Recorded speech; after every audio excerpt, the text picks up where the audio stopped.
उनकी हिलिया में आज इलेक्ट्रिक शॉर्ट होने के कारण से आज घर में आग लग जाए।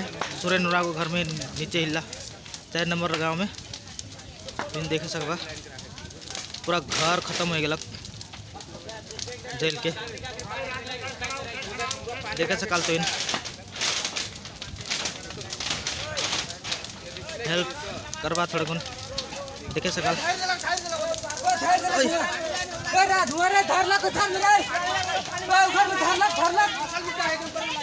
ठीक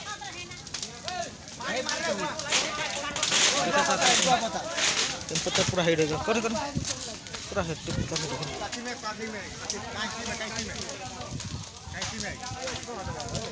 उनके हिलिया में इठो आग लाई गए 4 नंबर गांव में